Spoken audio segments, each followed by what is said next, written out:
¿Ok? La importancia biomédica. Las repercusiones cuando se dan en este ciclo pueden llevar entonces a daños hepáticos, por ejemplo, obviamente en el hígado. Esto dado principalmente, digamos que si hay un proceso de conversión del hígado, primero a ácidos grasos, perdón, a hígado graso, y del hígado graso se convierte entonces en hígado cirrótico o fibrótico, por lo tanto no se lleva a cabo los procesos adecuadamente del metabolismo, y al no llevarse adecuadamente estos procesos metabólicos, el cuerpo entonces entra en un desorden, una desestabilización de la homeostasis, y dentro de estos puede afectar, por ejemplo, a nivel neurológico o en todo el sistema nervioso central. Otro efecto que se tiene es un aumento del amoníaco en sangre, conocido como hiperamonemia, y esto ocurre normalmente cuando la enfermedad hepática se encuentra en un mayor estado de avance. Esto conlleva finalmente a daños neurológicos, como mencioné anteriormente, como la pérdida de la conciencia, el coma, y finalmente entonces a esto se le suma las convulsiones. ¿Ok? Desde ahí la importancia del hígado como principal eh, órgano en procesos metabólicos principalmente de los lípidos y también obviamente dentro de la glucosa. Bueno, ya sabemos entonces, los carbohidratos, proteínas y ácidos grasos ocurren un proceso de degradación o de digestión.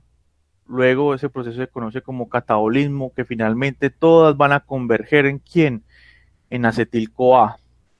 La acetil-CoA es importante o como ruta de entrada al ciclo de Krebs. Ese ciclo de Krebs finalmente me va a generar ATP y me va a generar eh, intermediarios reducidos y también producción de CO2. ¿Ok? Pero ven acá como todos convergen a acetil-CoA para que finalmente entren al ciclo de Krebs. ¿Qué pasa si tenemos una intoxicación por fluoroacetato? Fluoroacetato sirve como un inhibidor que actúa como si convirtiéndose a través de la citrato sintasa, que en lugar de ir el citrato, porque el citrato es el que se une, como van a ver más adelante, al oxalacetato, resulta que no se une sino el fluoroacetil-CoA, o sea, actúa como un inhibidor de tipo que reversible, irreversible, o de tipo competitivo, no competitivo, a competitivo. Irreversible, competitivo. Irreversible. Reversible competitivo, muy bien. ¿Por qué? Porque mire que aquí lo está reconociendo la citrato sintasa y lo está convirtiendo en fluorcitrato, ¿ya? Pero ese fluorcitrato finalmente no se puede convertir por la conitasa en nada. Entonces va a detener el ciclo de Krebs. Un inhibidor o intoxicación por fluoroacetato, como lo ven acá. ¿Qué va a pasar entonces? Este es el ciclo de Krebs. Y normalmente el citrato debería ir acá, pero ahí es fluorcitrato. Ese fluorcitrato no me permite la conversión del citrato, porque no hay citrato, en aconitato. Entonces, como no se da, se corta este ciclo de Krebs y por lo tanto entonces no se llevan a cabo el resto de reacciones. ¿Ok? Consecuencias entonces de la inhibición del ciclo de Krebs por fluorcitrato. No se produce alfa-cetoglutarato, oxaloacetato. Hay disminución severa también por consumo de oxígeno. Esto afecta la síntesis del ATP y el GTP. Finalmente conlleva a la muerte. ¿Dónde está el ciclo de Krebs? Veamos entonces nuevamente la importancia del ciclo de Krebs en su forma o su patrón circular. Seguimos entonces con la glicólisis anaerobia. Termina en piruvato. Piruvato, acetil-CoA, hay una liberación de CO2.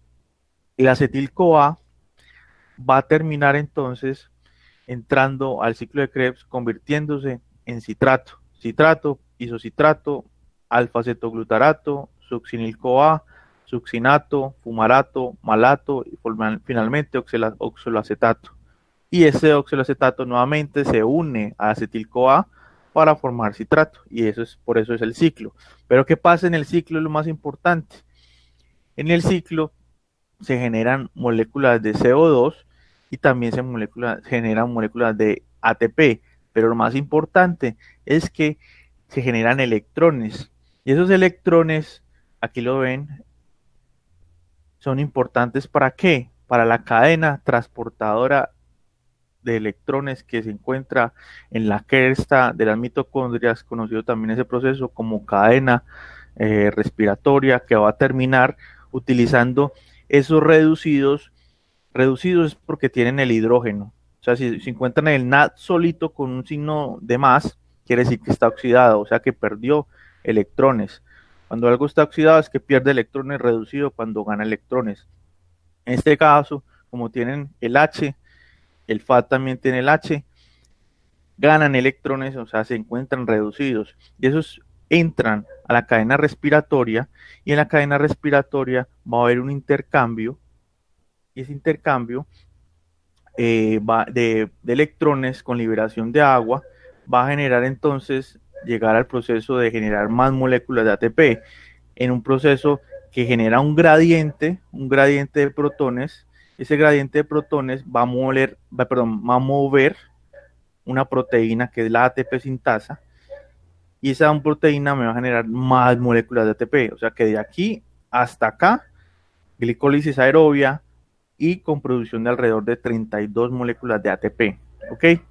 ¿Qué pasa? Los aminoácidos y los ácidos grasos pueden también entrar al ciclo de Krebs. ¿Cómo? Convirtiéndose en acetil-CoA y eso lo vimos anteriormente en una de las diapositivas. ¿Ok?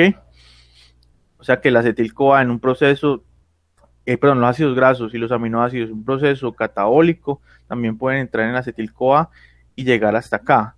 O un proceso anabólico pueden llegar a también formar entonces glucosa, un proceso inverso. Pasan a piruvato y de piruvato a glucosa, conocido ese proceso como gluconeogénesis, pero eso lo vamos a ver en la otra clase. ¿Cómo funciona entonces? Tenemos el piruvato que se une al acetil-CoA, que es formado a partir de piruvato, y ese acetil-CoA se va a unir a oxaloacetato con la liberación de la coenzima A. Esa coenzima A se recicla nuevamente para nuevamente unirse al piruvato y se genera entonces el citrato. El citrato, como lo ven acá, tiene 3 carbonos, ¿ok? Dentro de ese proceso de convertirse a cis-aconitato o aconitato, hay una liberación de una molécula de agua, ¿ok? Luego, ese cis-aconitato pasa a isocitrato y nuevamente, en este caso, entra una molécula de agua para generar un proceso de hidratación. Luego, de isocitrato a alfa-cetoglutarato, hay una liberación de carbonos. Ese proceso se llama descarboxilación oxidativa, pero también me genera un intermediario reducido NADH. ¿Ok? Luego el alfa-cetoglutarato se convierte en succinil-CoA a través de la succinato deshidrogenasa. Esa viene después. Alfa-cetoglutarato deshidrogenasa y me libera también CO2 y me libera también entonces NADH. Luego, succinil-CoA, succinato a través de la succinato deshidrogenasa, enzima muy importante, no se los olvide, aquí en el ciclo de Krebs, succinato deshidrogenasa, importante porque es el mismo complejo 2 de la cadena respiratoria, es donde se generan otros intermediarios también reducidos, ¿ok? Luego, de succinato a fumarato, de fumarato a malato, y finalmente de malato nuevamente con liberación de NADH se obtiene oxaloacetato, ¿ok? Entonces aquí pueden observar que el oxaloacetato tiene dos carbonos, esos dos carbonos sumados al del acetil-CoA forman entonces el citrato, pero entonces aquí ven todo ese proceso. Vamos a ver entonces en detalle más adelante las enzimas. Sinónimos del ciclo de Krebs: ciclo del ácido tricarboxílico, ciclo del citrato, ciclo del ácido cítrico. ¿ok? Por si lo encuentran en diferentes tipos de literatura con diferentes nombres. Entonces, en este proceso de glicólisis anaerobia, la glucosa no se oxida completamente, ¿ok? Y en ese proceso de glicólisis anaerobia se generan 2 NADH y neto 2 moléculas de ATP, pero necesita oxidarse y en ese proceso de oxidación es más adelante. Entonces, ¿cómo se da ese proceso de oxidación? El piruvato se oxida para obtener esta energía, ¿ok? Y ese proceso ocurre justamente dentro del ciclo de Krebs. El piruvato producido por la glicólisis, entonces será utilizado en el ciclo de Krebs convirtiéndose en acetil-CoA, y esa forma de acetil-CoA es la que va a generar finalmente la entrada al ciclo de Krebs y es lo que va a llevar a cabo entonces todo ese proceso que ustedes ya vieron, donde principalmente lo que nos interesa es que se formen el ATP y los intermediarios reducidos.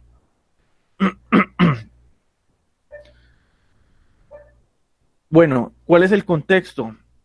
Aquí vemos entonces nuevamente, llegando a acetil-CoA, el acetil-CoA no solamente puede quedarse o convertirse o utilizarse en el ciclo de los ácidos carboxílicos, sino que también puede ser un intermediario para la síntesis de los ácidos grasos, ¿ya? Entonces allá hablamos de la síntesis de lípidos. El proceso contrario, ¿cuál es? Convertir de los ácidos grasos a acetil-CoA. ¿Y cómo lo hago? Con un proceso que se llama beta-oxidación, ¿ok? Bueno, sigamos entonces con acetil-CoA. Entre el acetil-CoA también se me generan unos aminoácidos, ya, esos intermediarios que se utilizan también para generar aminoácidos o para sintetizarlos, pero los mismos aminoácidos también pueden degradarse y entrar al ciclo de ácidos tricarboxílicos. Entonces ahí ven cómo van entrando cuando está una persona en un proceso de degradación de proteínas, porque ya primero se consumieron la glucosa, luego los lípidos y ya siguen las proteínas. Entonces aquí vemos cómo están entrando esos aminoácidos al ciclo de Krebs, ¿ok? ¿Cuál es la ruta también del ciclo de Krebs? Generar otra vez glucosa en un proceso que se llama como gluconeogénesis. Pero cuando estamos hablando de glicólisis aerobia, entonces estamos diciendo que este ácido tricarboxílicos precede a un evento posterior, que es la cadena respiratoria, donde se producen entonces estas moléculas reducidas, nicotinamina de nin-dinucleótido reducido y flavamina de nin-dinucleótido reducido, y estos llegan a la fosforilación oxidativa utilizándose una enzima que se llama, o un complejo proteico muy grande, que es una ATP sintasa, y como su nombre lo dice, es la generación de moléculas de ATP, utilizando que un gradiente de electrones, y ese gradiente de electrones me va a generar entonces estas moléculas de energía con liberación entonces y con uso del oxígeno, liberando de esta manera agua. ¿Qué observamos acá? El proceso de respiración celular me genera CO2, ¿ok? Entonces ahí ven de que el CO2 producido por nuestras células luego tiene que ser eliminado a través del tracto respiratorio o a través de un proceso, si llega a sangre, que el CO2 en sangre también se convierte en ácido carbónico. Existen unos buffers, son amortiguadores que permiten regular el pH de la sangre, ¿okay? Como el buffer fosfato o el bicarbonato. Entonces, aquí ven, en resumen, la importancia de los ácidos tricarboxílicos como un proceso en el cual se generan muchos intermediarios en diferentes tipos de rutas metabólicas. Sirve tanto para la producción de ciertas moléculas como para el catabolismo de otras moléculas, ¿ok? Acá vemos entonces el ciclo de Krebs. Nuevamente, llega el acetil-CoA y me va a generar estos gas carbónico o dióxido de carbono y me genera el NADH reducido. El NADH reducido llega a la cadena respiratoria y llega finalmente a la fosforilación oxidativa, que utiliza entonces el oxígeno y se genera entonces moléculas de ATP. El oxígeno es transformado en agua y el ADP es transformado en ATP. Y lo que sobra son los nicotinamina de dinucleótidos oxidados, por eso tienen el símbolo más. Cuando les pongan el parcial ya saben que es el oxidado que no tiene electrones, no carga electrones. Y de tal manera nuevamente es reciclado para llevarlo al ciclo de Krebs y que nuevamente se genere la reducción del mismo, ¿ok? Vemos cómo todo llega a acetil-CoA. El glucógeno desalmacena la glucosa, un proceso de romper esos glucógenos, ese almacenamiento de glucosa, se conoce como glicogenólisis o glucogenólisis. Esa glucogenólisis me deja la glucosa, esa glucosa por una glicólisis me genera piruvato y ese piruvato se puede convertir a acetil-CoA. Otra forma, tengo un triglicérido, el triglicérido a través de un proceso que se llama lipólisis, obtengo los ácidos grasos y esos ácidos grasos por un proceso que se llama beta oxidación van a terminar convirtiéndose en acetil-CoA. De igual manera, las proteínas, por proteólisis obtengo los aminoácidos y esos aminoácidos por un proceso que se llama desaminación, es decir, de quitar los grupos amino de los aminoácidos, o transaminación, de cambiarle el aminoácido, ese grupo amino, pasárselo a otra molécula, en este caso normalmente siempre es el alfa-cetoglutarato, lleva finalmente a la generación de acetil-CoA. Y los cuerpos cetónicos también entran a la conversión del acetil-CoA. Entonces ven la importancia del ciclo de Krebs.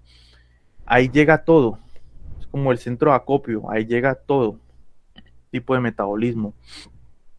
Ciclo de Krebs, esta locura horrible, los aminoácidos. Llega la asparagina.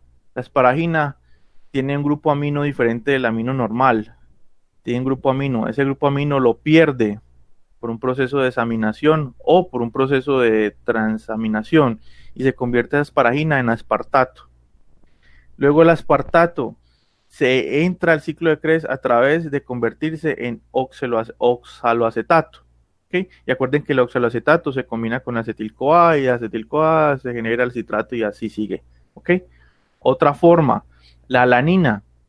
La alanina se convierte, pierde ese grupo amino y se convierte en piruvato. Y el piruvato, ustedes ya saben que también se convierte en acetil-CoA. La glutamina es un proceso parecido a la asparagina. La glutamina también pierde el grupo amino, mire que tienen dos grupos aminos.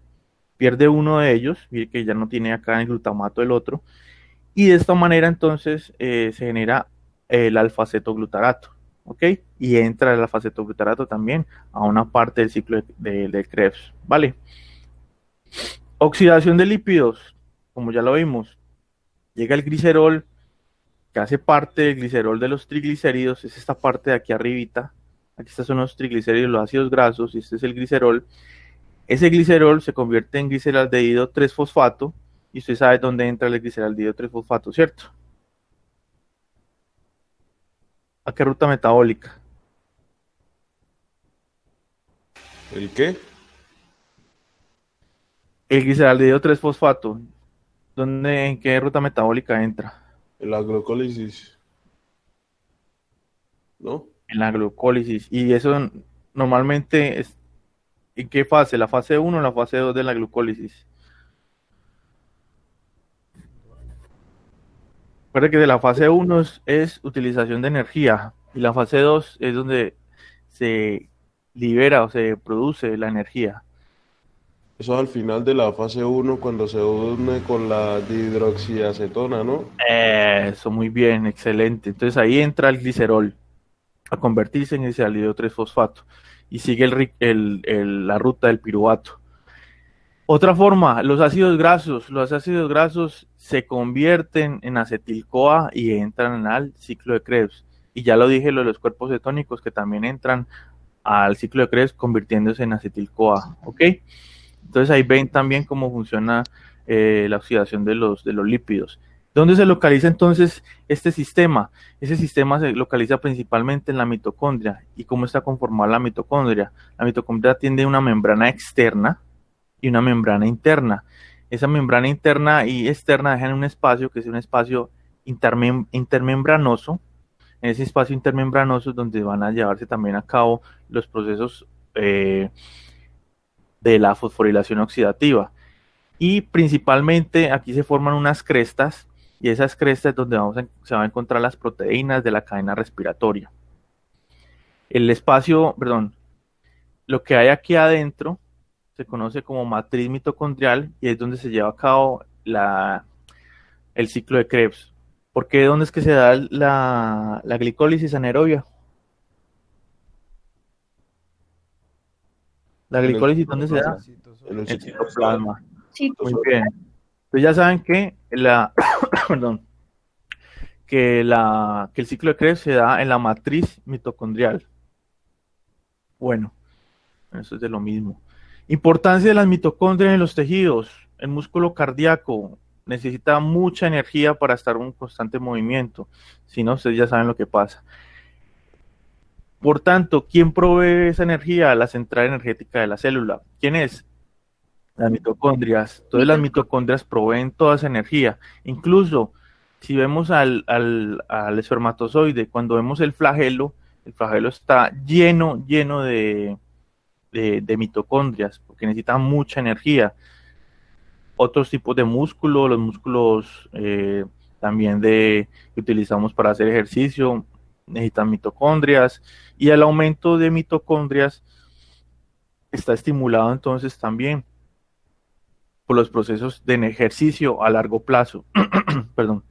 Si yo tengo un proceso de ejercicio a corto plazo, mis células musculares no van a necesitar tanta generación de nuevas mitocondrias. Pero si yo hago un ejercicio a largo plazo, entonces digamos que empiezo a correr 4 kilómetros por día, mis células musculares van a necesitar adaptarse a esos requerimientos energéticos y por lo tanto se va a estimular a un mayor número de mitocondrias. ¿Ok? Bueno. La primera parte, descarboxilación oxidativa del ácido pirúvico. ¿Ok? O el ácido pirúvico también es conocida como piruvato. ¿Vale? Entonces, ese proceso de convertir el piruvato a acetil-CoA está mediado por una enzima que se llama piruvato deshidrogenasa, que es un complejo.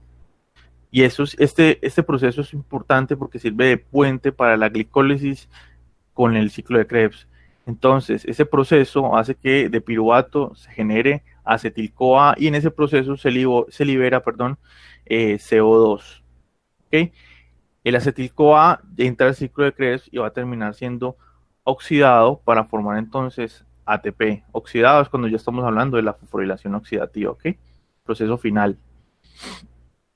El transporte entonces, recordemos, está el piruvato, terminamos en el citosol o el citoplasma. Entonces sacamos el piruvato, tiene los tres carbonos y entra entonces por una proteína transportadora. Esa proteína transportadora me permite que llegue a la matriz mitocondrial, y esa matriz mitocondrial existe una enzima que se llama la piruvato deshidrogenasa. Esa piruvato deshidrogenasa, o la PDH, como la ven acá, PDH, hace entonces que se libere en esa reacción CO2, o sea que pierde un carbono. Como ven acá hay 2 y aquí hay 3 carbonos. Pierde un carbono y ese proceso se llama descarboxilación. Y resulta que la piruvato deshidrogenasa tiene una coenzima que es la coenzima A.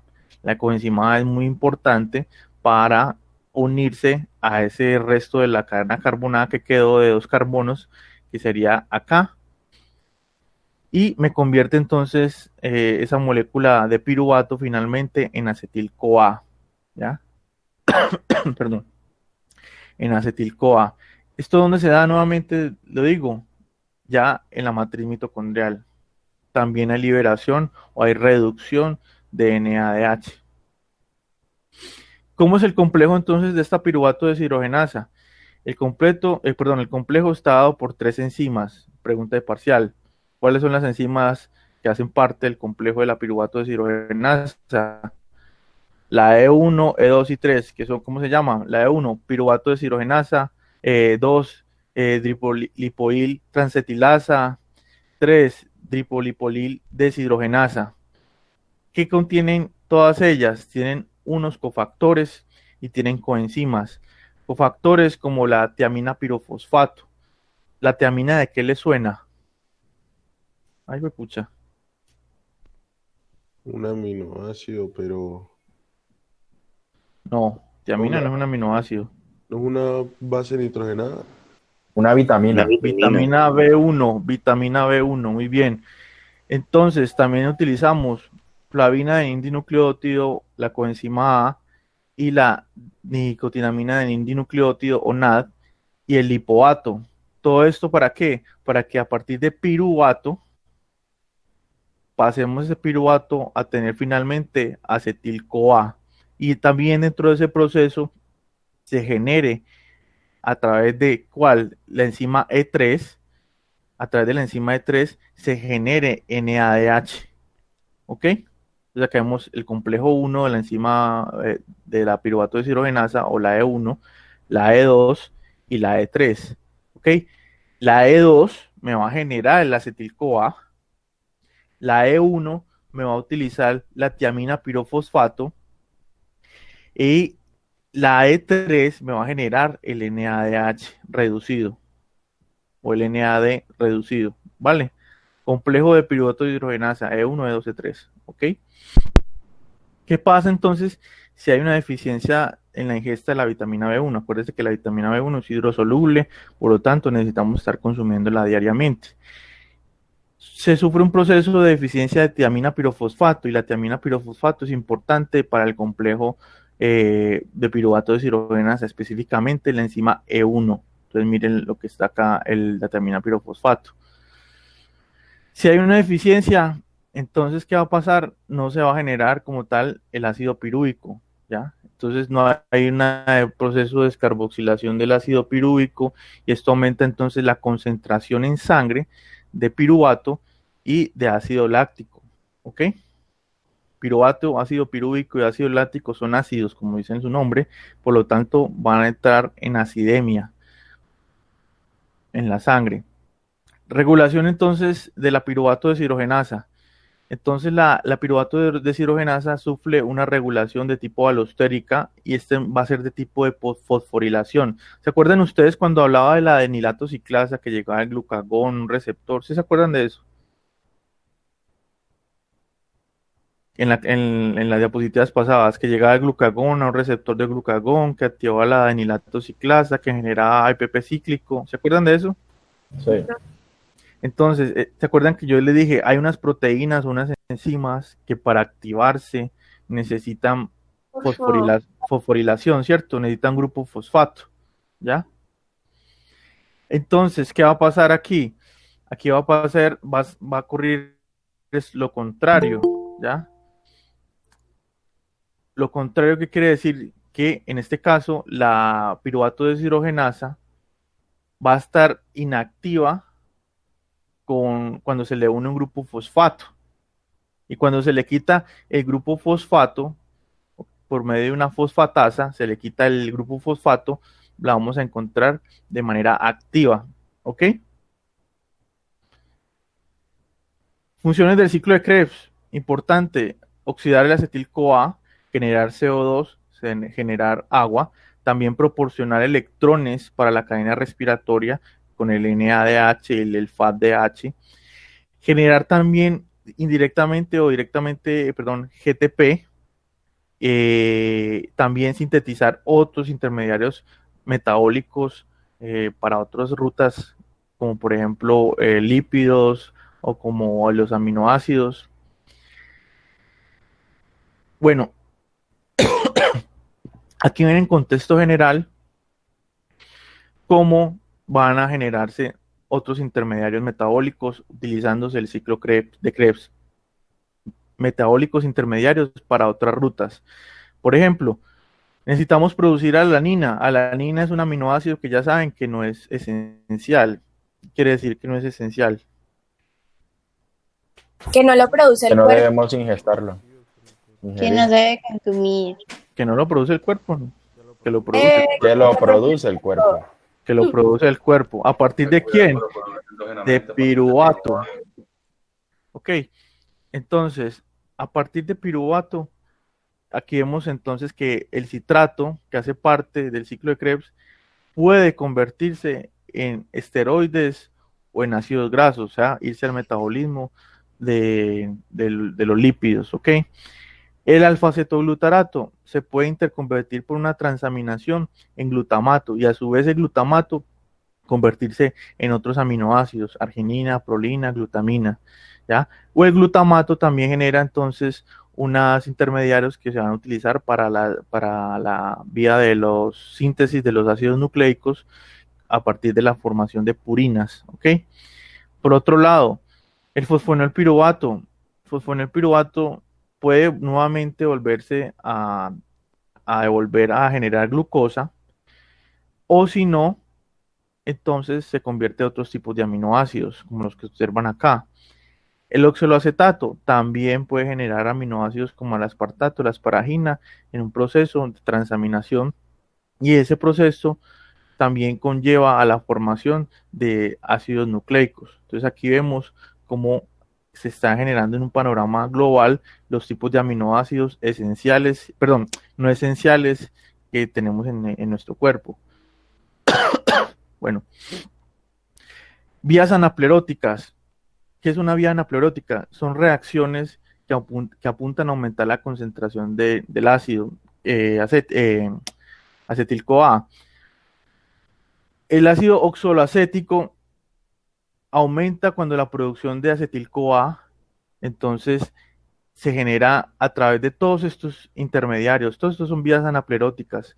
Vía anaplerótica es que digamos que necesito intermediarios de la formación, intermediarios de ciclo de Krebs. Necesito convertir a succinil-CoA, a fumarato, a oxaloacetato, a citrato o alfa-cetoglutarato. Entonces ahí vemos como diferentes vías metabólicas o vías de refuerzo o vías anapleróticas se encargan de convertirse en diferentes componentes del ciclo de Krebs. Aquí vemos entonces que la asparagina, el aspartato en oxaloacetato, estos aminoácidos en fumarato y así.